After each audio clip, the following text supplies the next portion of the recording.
Hello and welcome to Sound and Image Lab, the Dolby Institute podcast. This is a show about how artists use technology to tell story, and I'm your host, Glenn Kaiser. If you watched the Oscars this past weekend, then you probably saw that there are 3 categories for short films.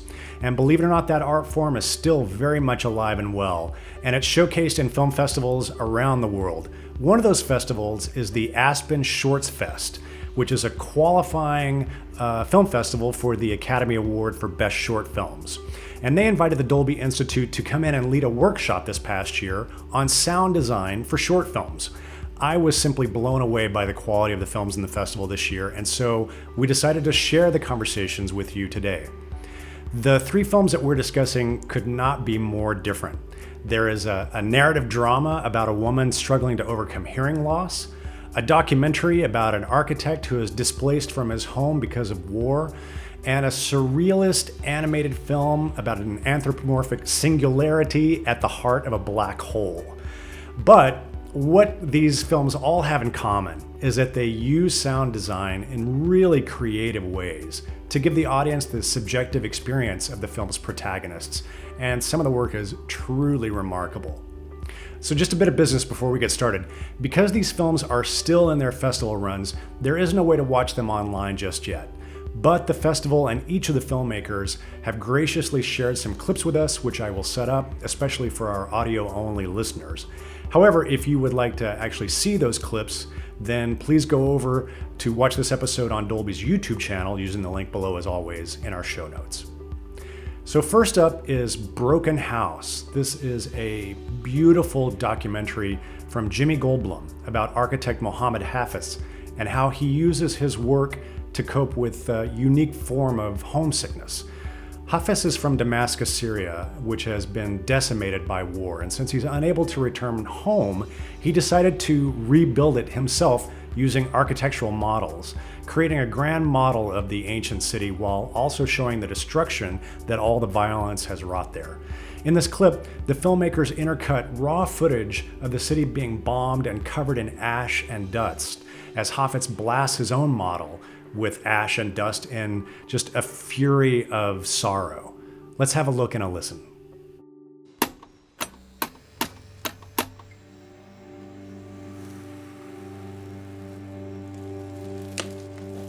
Before the Syrian war, my art was very therapeutic, was very cathartic.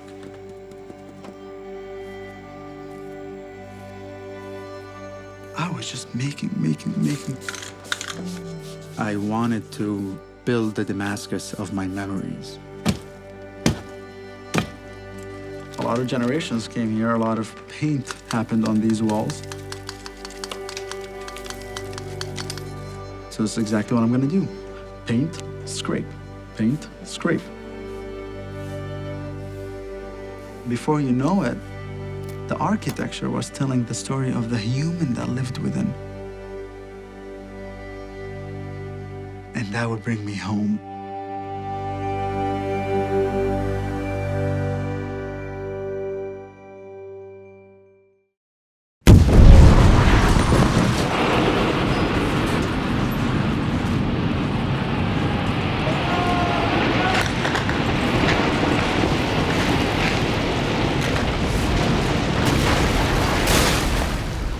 It's hard to pin down when exactly the war started.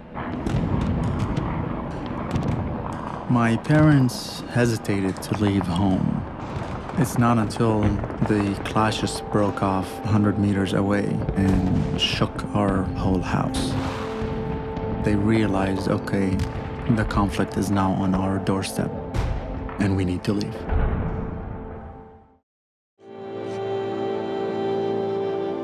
If something did not look right, I took a hammer to it and I broke it. And I snapped it. I would throw ash at it and burn it.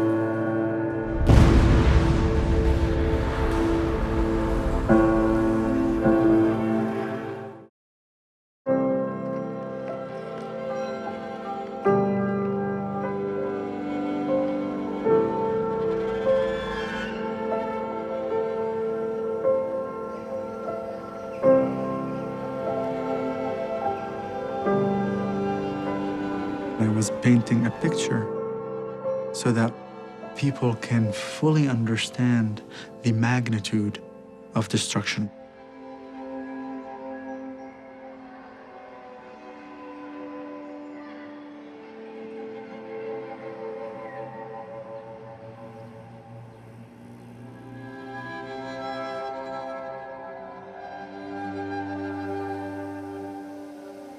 For a split second, you are transported to a different place. Hey, Jimmy, how are you? Good, Glenn. Thank you. Absolutely. Nice to meet you. I really love this film. Thank you. Yeah. And I wish Brad could be with us, but like any good editor, he's been dragged into work on a Saturday. So, Of course. like any good director, I'll take credit for his genius. That's fine. That's fine. If he's not here to defend himself, so it's all good. So I did everything. I'm kind of curious, Jimmy, how did you find Muhammad, and kind of what was your process of starting to, and how did you, what an amazing moment you must have realized when you realized that he was building this model. He's an architect and he builds this model, but to make it feel real to him, he distresses it like his war-torn home in Damascus. It was a random journey because I was actually directing a series for Apple and like A24 on the show called Home, which is all about kind of like fancy architects and the insane homes that they build. And we found Muhammad's story as part of the research process for that series. And Apple was like, his house just isn't nice enough. So he can't be on the series. We can't sell like an Apple Home Hub against this. And I was like, are you kidding me? Like, if there's anyone to speak about the importance thematically of home, it's this man. So I like begged them to let me take the story back, and I found a way to make it. So, and I'm glad that that happened because they wouldn't have allowed me to do it like this. And yeah, I mean, he's had his sort of workshop, you know, outside of Yale, where he was recreating Damascus originally. Like it would just be like little miniatures of Damascus. But then as the war broke out, as a part of artistic therapeutic process, unaware, a subconscious thing, he began to break the models and make them sort of more reflect what was actually happening in Syria. Yeah. Wow. So, I've got so many questions about this, but I wanted to start with, so you captured this on film. And why was that important to you? And did that kind of affect your thinking about what the movie should sound like? Yes, it did. I think for me, his process, his intellectual process, right, is to recreate using, you know, foam and found objects, the texture of his home. And for me, I just thought that like giving it a digital sheen would somehow feel like corruptive. I don't know. You can do it, but yeah. I was like, let's put texture. Let's actually use celluloid. You know, let's shoot it on 16, and you know, we're going to take a textured approach as well. And I think kind of having that analog feeling also went into production while we were recording sound, because, you know, we would film things in verite and allow them to play out, but then I would go in with our sound recordists and actually just get the actions recorded for sound to make sure that we had clean takes. Yeah. I just want to say a note of thanks to you for on behalf of every sound crew everywhere, for letting your sound recordist get some time to record clean audio while you were shooting. That's remarkable. Yeah, well, thank you. I think for us, you know, look, and we've all maybe seen, there's a lot of war documentaries out there. There's a lot of refugee documentaries out there. And something that I get personally very upset about is the way in which visual violence is used in order to build empathy. And it's something Muhammad talks about, but it's like the way that you can make people care is by showing more blood or more bodies or a more traumatic image. And so for me, like, I didn't want to show a single drop of blood in this movie, and there isn't one. But sound became the way that we could, you know, show the impact of war just by hearing it.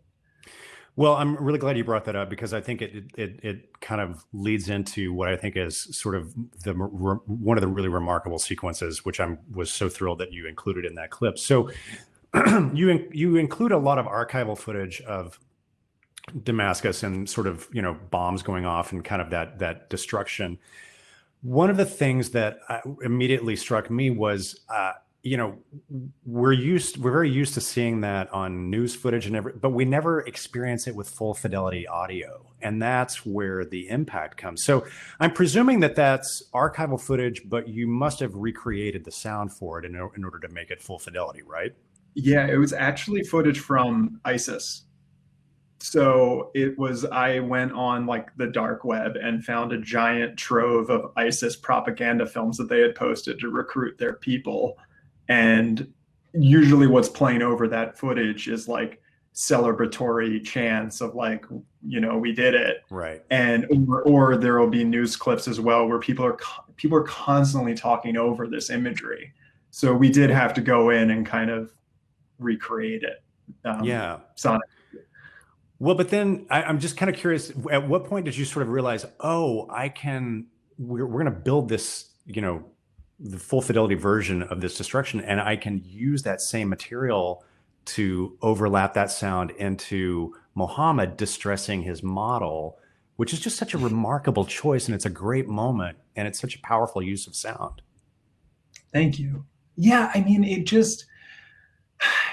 I think that the way that Muhammad described breaking his models, he sort of talks about it almost as like entering into a fugue state where he had been internalizing all of these visuals, all of this imagery of the destruction, and essentially he just blacked out, according to him, and went into his studio and just started destroying things. And there was a violence in that I was like, wow. Like he internalized the violence and is now enacting it on his art. He internalized the war and is now enacting it on his art. Can we find visual matches? And we began to find visual matches where it's like you throw something like it's shrapnel. Of course, if he's doing that as an action, like we should also have the sound. So like his arm becomes, a mortar shell. And I think the more that we were able to do that, the more that we were able to bring out to life what the art actually is about. Its true meaning. I want to just dig into that a little bit more, because I think one of the things that I found remarkable about your film is I think a lot of people would think documentary film, okay, well, the sound is just, diegetic, what you record when the camera's rolling. And I think they don't necessarily feel like, there's a role for Foley or sound design or sound effects in documentary, because it's supposed to be verite and real. But can you talk a little bit about that and why sound design is important for documentary film? I mean, it's just like, I think, something I say when I'm talking to like young documentary filmmakers or film students is like, look, right now, the emphasis right now is on like, okay, let's go shoot a documentary with a Red or an Alexa. And like, there's this bar visually of like making things look a certain way. But like, honestly, I've seen incredible documentaries that are shot with horrendous footage. That's not my style, but like they exist and I have enjoyed them. But I have never watched a movie that I have enjoyed with bad sound. It is like the one thing that will just throw you out of the experience faster than anything. And it happens a lot with young documentary filmmakers where they're like, look at my beautiful images. I'm like, well, it sounds like garbage. So we have to figure this out. But for me, like that's the baseline, but then it's just like, it's your painter tools. Like it's this whole realm that you can layer on to, particularly with someone like Muhammad, who is recreating his memories, right? Like what do his memories sound like? It's not just visual. It's like the sound of like bicycles riding by your window. It's the sound of the birds that are very specific birds to Damascus. It's the sound of the call to prayer. Like, so much of our history and memories is not just visual. So I think that it's a really good thing to think about, like as you're trying to recreate, like what is my painter's toolbox, right? Yeah, no, that's fantastic. I think, what you said kind of just echoed for me that like, that sound design can get you at a deeper subjective truth, right? It doesn't have to necessarily be literally true if it's emotionally true, right? Yeah. Totally. And I think that's a lot of, documentary filmmakers who I love, and I consider myself part of a tradition. It's like, not, Werner Herzog would be like, if you want, objective truth, take the phone book. That's it. Sure. It's like the minute we turn on a camera, we are, by Heisenberg's principle, changing everything. So let's at least get at what we consider honest. like that's, I think the way that we use sound is, although we are layering in things that did not literally happen on set, I think it's a very honest take on what he's remembering. Yeah. Yeah, that's really well put. I'm just kind of curious, how was the process of the sound edit and the mix for you? You did this work in New York, didn't you? Yeah. So Brad, who's my editor, and like most documentary filmmakers, like, you know, at some point my therapist, savior, like, you know, surrogate wife, like he's, you know, it was, we did a lot of it together, and then we worked with Chris Stangroom, who's an old friend of mine at Hobo, to kind of like clean up our like machinations. But yeah, I mean, it's also, you have to find sound libraries, and like that's and you know, because we don't just want it to be just diegetic, so it's like really trying to figure out like, okay, when a wall falls, maybe I don't have something literally that is a wall falling, but like, what can we use? Oh, this like thing falling down the stairs actually replicates that pretty well. So it's just a process of throwing things against the wall and seeing what subjectively felt right. Yeah. And the music is remarkable too. It's a really haunting treatment of music that really echoes Muhammad's emotional state, and his relationship with his mother, which is quite complicated. Yeah. Well, look, I mean, I think for us, something that I think, you know, and it's said in the film, is like, we typically try to talk about the cost of war. We enumerate it through like the number of casualties, right?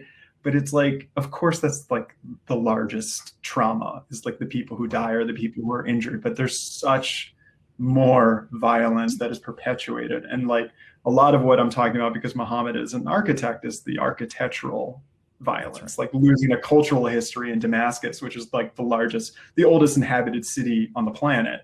You know, to lose that cultural history is insane. But then obviously with his mother, it's that familial disaster, which is like, that's just sad enough. Like, we do not need to see people die to recognize that like these people who love each other should be able to be under the same roof.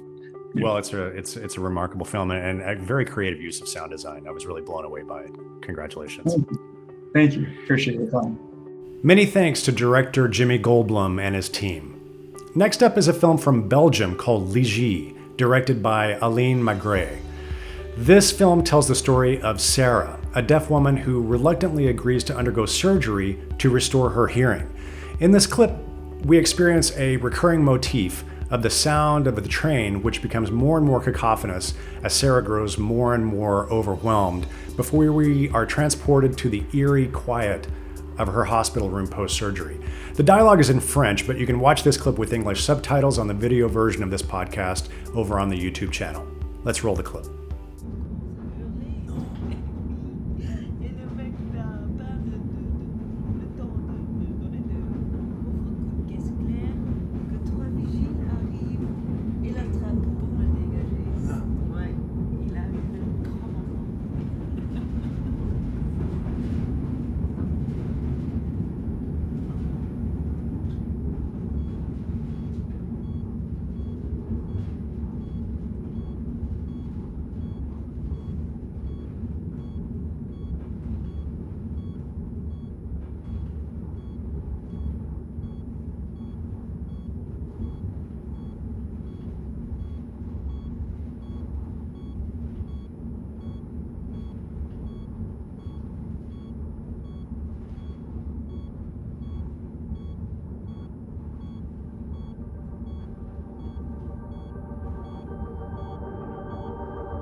Tu m'entends?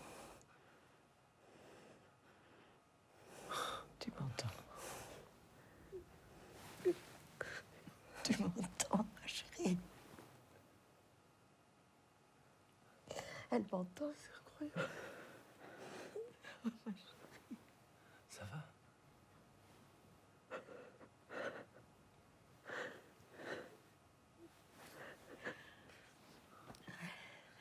Elle est fatiguée. C'est bon, c'est pas Fatiguée, oui. Oui. Attends, ma chérie.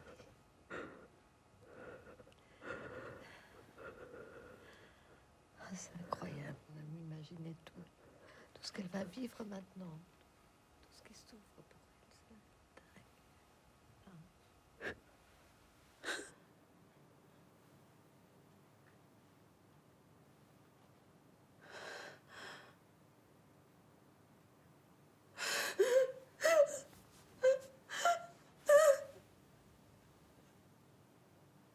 Aline Magrez, the director of the film. Hi, and thanks for joining us. Hi, thank you. So I just love this film. I think it's really amazing. And you did something that Bruno is with us as well, your sound designer. I saw he popped in there for a second. Aline, I wanted to start with you. This film really illustrates one of my uses of sound design that I just love, which is to give the audience the experience of the main character. You and Bruno did a remarkable job of letting us hear the world the way that Sarah hears it. And I'm curious, was that part of your concept from the film from the very beginning? Were you thinking about that as you wrote the film and developed the idea? Yeah, so I was already with the previous films interested about the idea how the cinema can make experience and how perception of reality can be different for each other. And I'm really interested in that and how to make the mental world or the in someone transcript on screen. And I'm really interested in doing the subjectivity in sound and not in image as we are more used to. And so, yeah, the script was already really precise and a lot of descriptions of sound actually. So it was like almost as much sound as image, I think. So it was not really cool to read, but so I guess it's better now that it's done. But the whole point of the film was to give an experience, and so by the sound, it was the whole narrative taking form, because the image is quite. We take the decision to be really pure or really sober. I don't know if it's the right term in English, but yeah, it was from the beginning. The image work is very simple.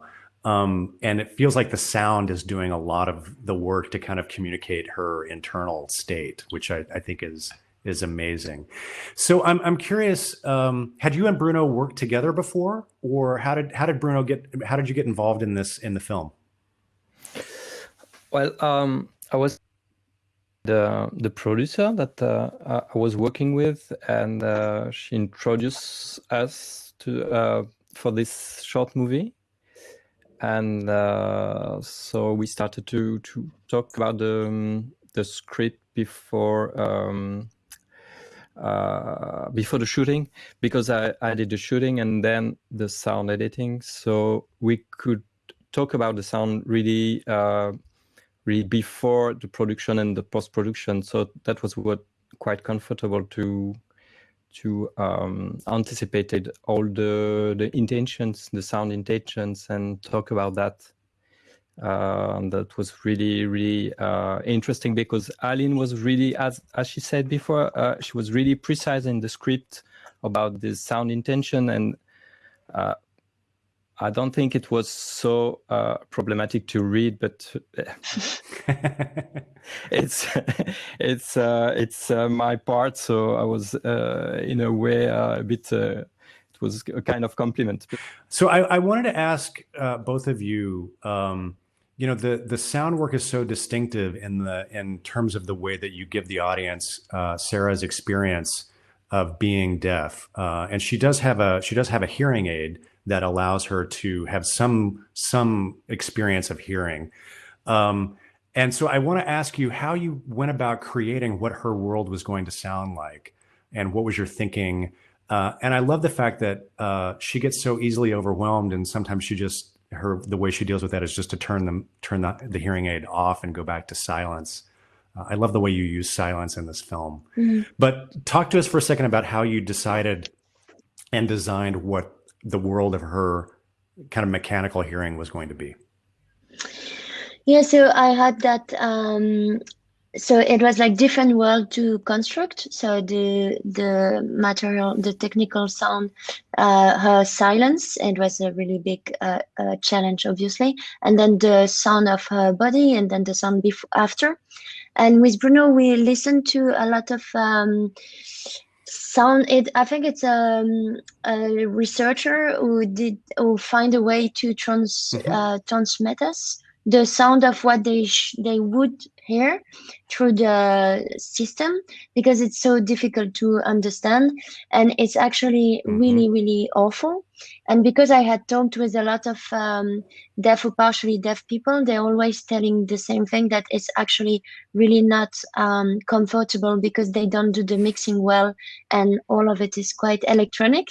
And so they had to shut it down when they are in a big room with a lot of person.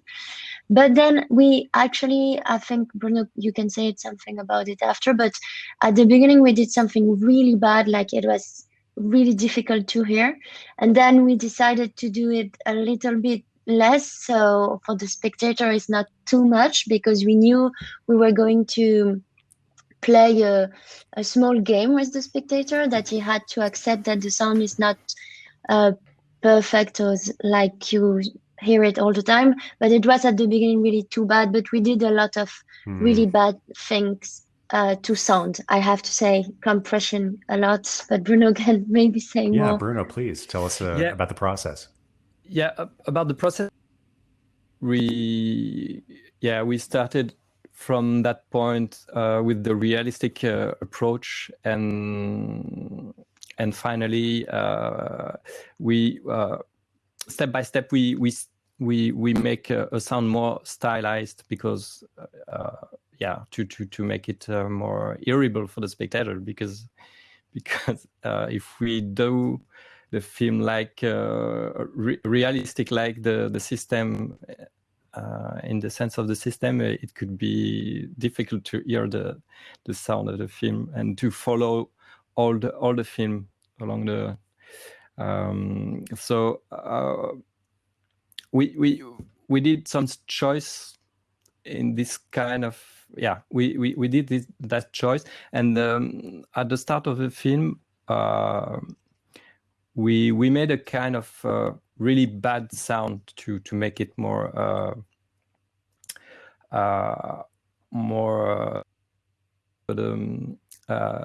what she could hear. But after the operation, after the surgery, we make it a bit more more clear. It's interesting that you say that. Yeah, so midway through the film, she has a surgery that restores her hearing, and she thinks this is going to be, she's nervous about it, but everybody around her thinks that this is going to be a fan. Yeah, and it turns out that it's more complicated than that. And I love the way you used the sound design after her surgery. You're right; it becomes more clear.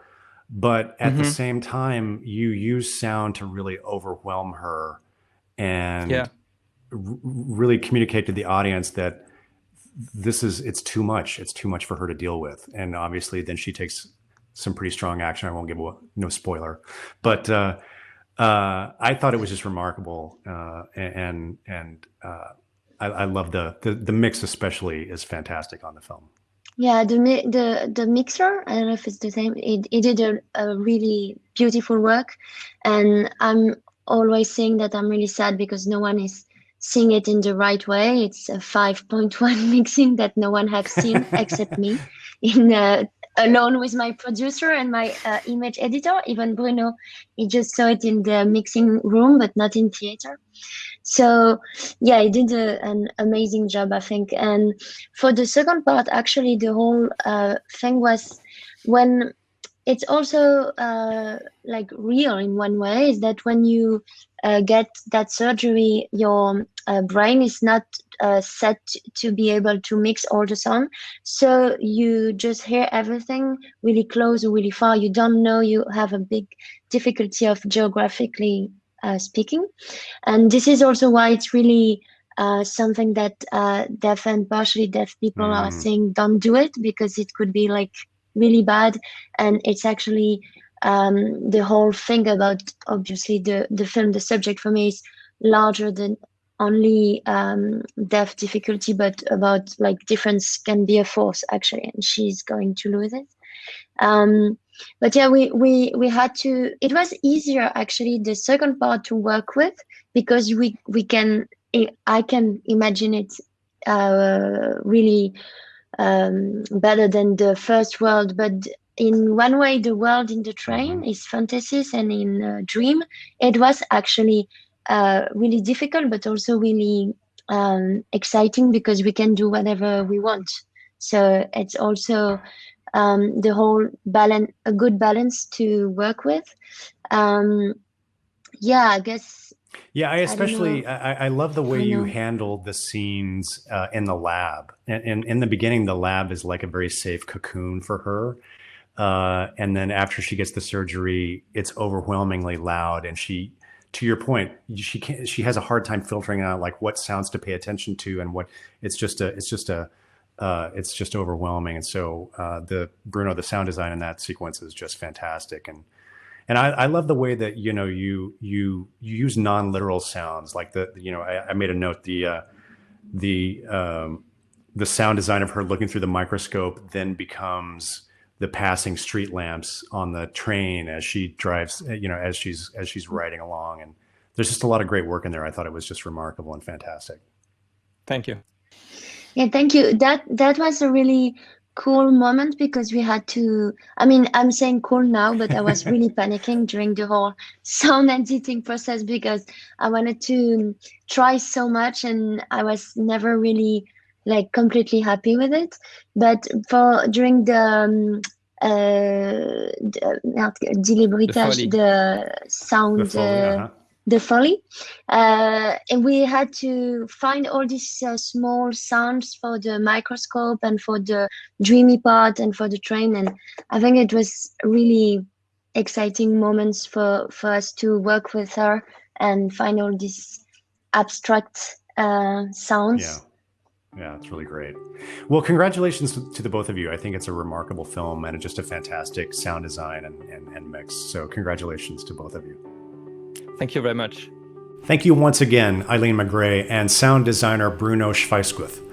Our last film is, well, it's a little difficult to summarize. It is a surrealist mixed media animated musical called Oh Black Hole by Renee, Zhan, and it is delightful. We'll get into what the film is about when I speak with the filmmakers, but I'll do my best to contextualize this next clip. As the film transitions from hand-drawn animation into stop motion, we slip down into a black hole where we meet the Singularity, the glowing angelic protagonist, as she is confronted by three ominous gray tormentors made of murky clay. I know that sounds wild, but believe me, it all comes together and makes sense as a sort of a visual poem. Let's check it out.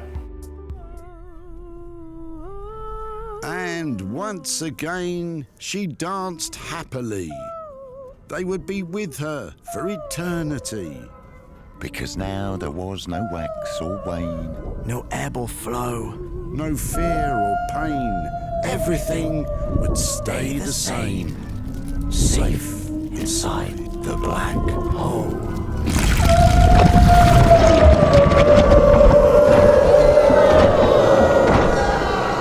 Feels like it's been 1,000 years since time stopped.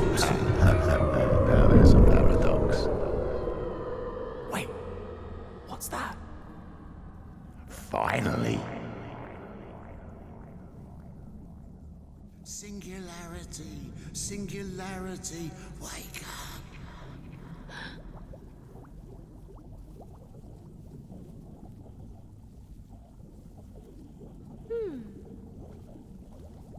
Wakey, wakey. Oh, singularity. Singularity.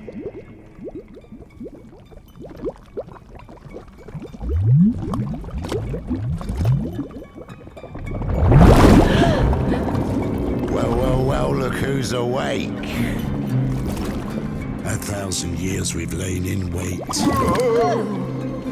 For the one who'll end our pain and start our dance through time again. Who? Me? No, it can't be. Oh yes, you are singularity. But what can I do to bring this dark void to light? You must journey to the top of this great, great height. You'll meet the one she's held so long. Remind them of their long lost songs. Then look the black hole in her eye and teach her how to say goodbye.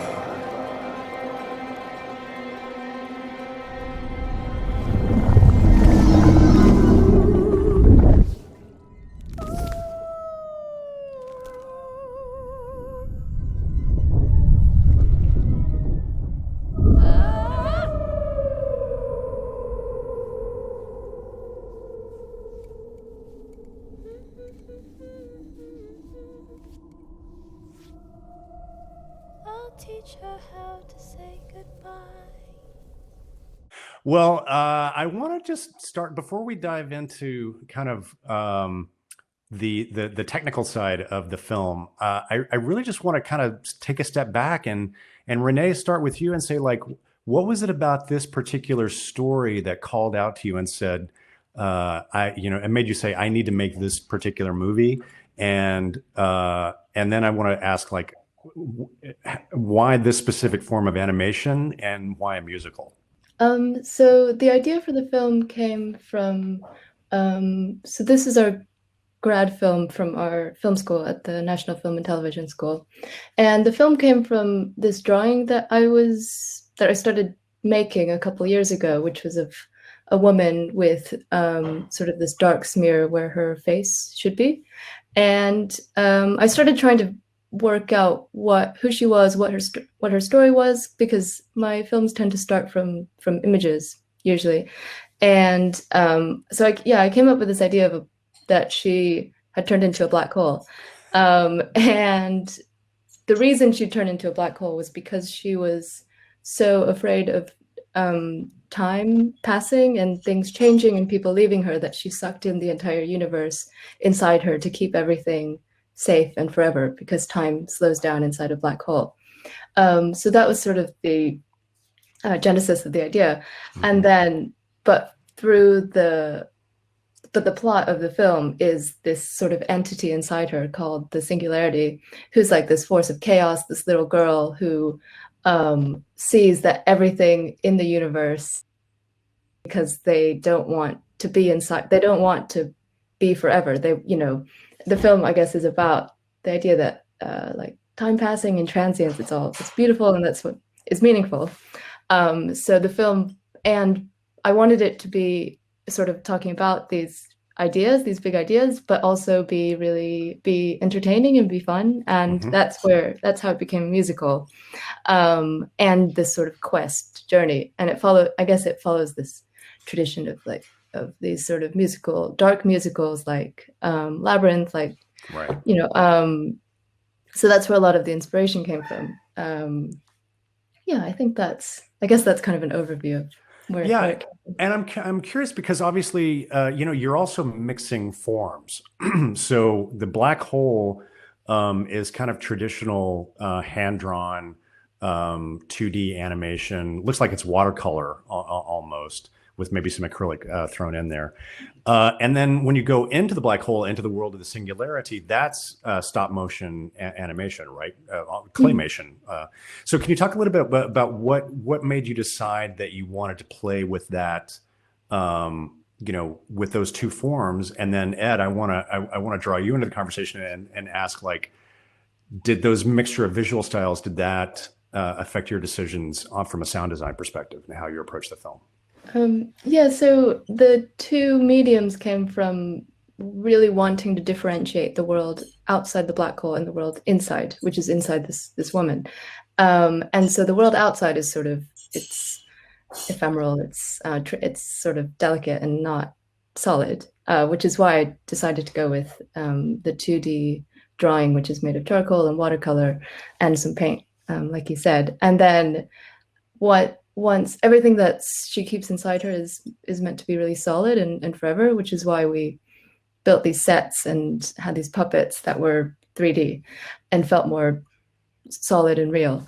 And it was kind of this unique challenge because an exciting challenge because no one knows what a black hole looks like really or sounds like. And so which meant that we had all this freedom to decide and to invent this kind of world inside of her. Yeah, there was a lot to invent. He gave us a lot. So Ed, let's dig into your how you created the sounds of that world. But I'm kind of curious before we get into that, like, what state was the film in when you got involved, and was the imagery finished, or kind of how did that process go? I was involved right from almost before the animatic, so we kind of joined as a team, kind of when you were still coming up with the idea. It was kind of quite fleshed out, but there was still quite a lot.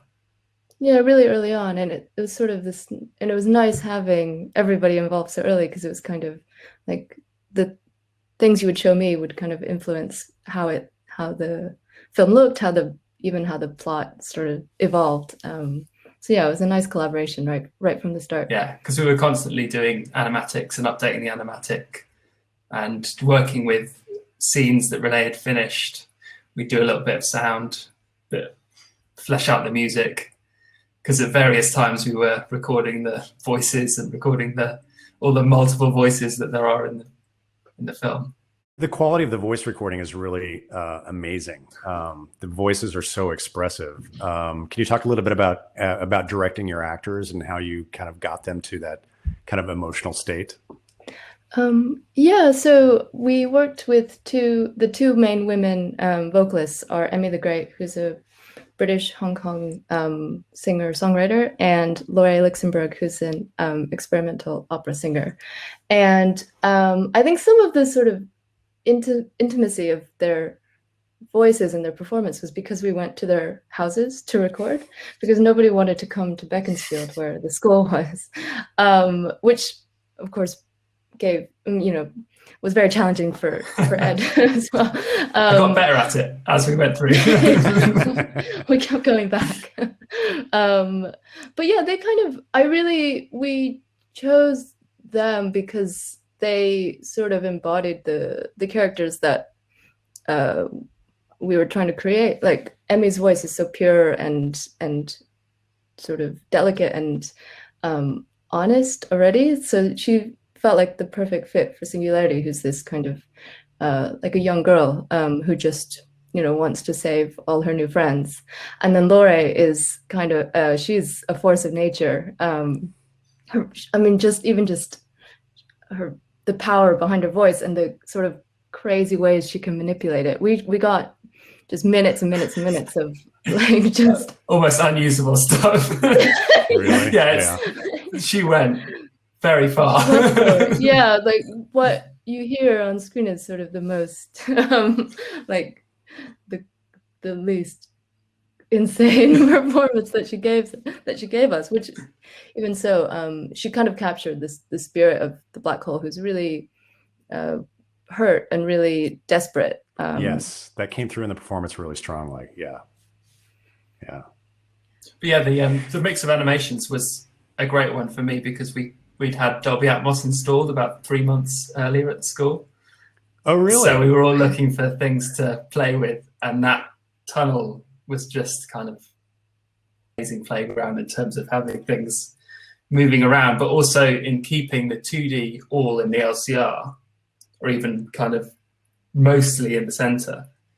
Then you had that amazing enveloping, because it was already like the Wizard of Oz, that kind of color moment in the animation, but adding that with sound was just kind of another level of I'm so thrilled that you brought that up, and I had no idea that you had mixed this in Dolby Atmos. That's really amazing. And so, you're National Film and Television School, one of the only places in the world right now that has a Dolby Atmos. So you have an actual Atmos mixing stage there? Yeah, full theatrical Atmos. Okay, fantastic. So I'm not going to get too off in the weeds about this, but for anybody who's listening in who doesn't know, so Dolby Atmos is a kind of it's a new way of thinking about immersive sound. It's not channel based. It treats sounds as individual objects that can be placed in the 3D space of the theater, and it utilizes overhead speakers to really kind of provide a complete sonic envelope to put the audience in. So Ed and Renee, this was your first time experiencing Dolby Atmos? Like what was your process of kind of exploring that, and how did you kind of teach yourselves how to use that tool? I think it was a lot of playing, to be honest. I'd done a couple of the grad projects, so I'd had a little bit of experience, but it was still just kind of playing with sending reverbs around and seeing what was effective, really seeing what kind of made the film come to life in the sound. Yeah, it was my first experience doing anything of this scale, and it was so exciting to sort of walk into that room where Ed had been for 4 hours or something, and he was showing me, he'd figured out how to spin something around like 360. It was going all around us and making me really dizzy, just with the sound. And it's a really sort of exciting place to be with the whole post-production team. We'd all sort of gather.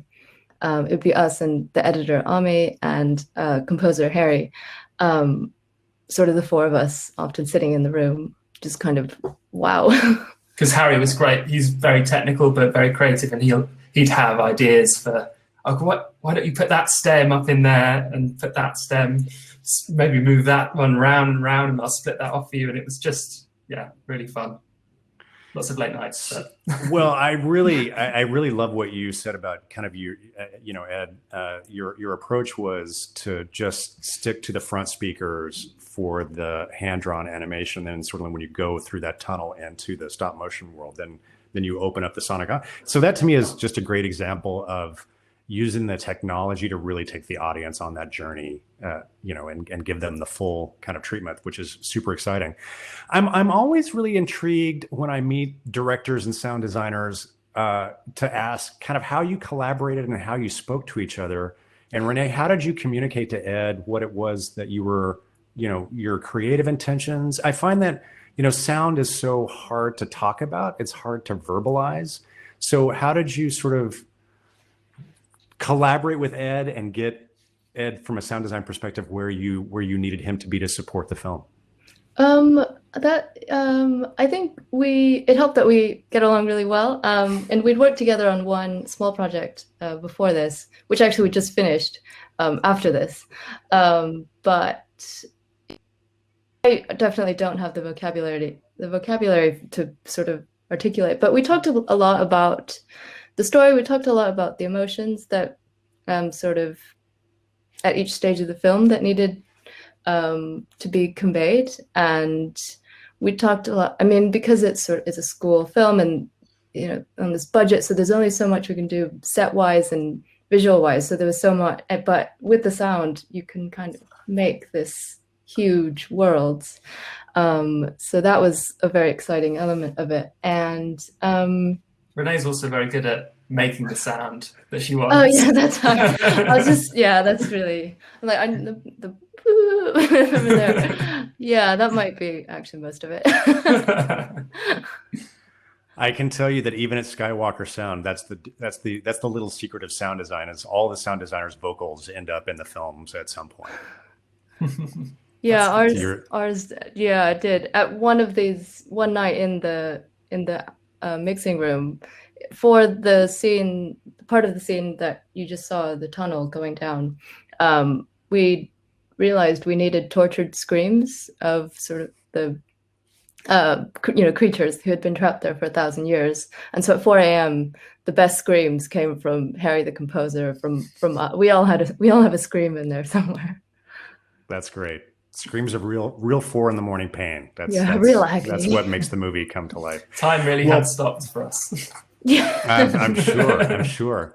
So I'm just curious. There's so much going on in this movie. So many delightful moments. I love this. I love the sound design of the baby planet. That was really a delightful moment for me. But for both of you, what's your favorite sound moment in the film? Something that makes you smile when it comes up. You first.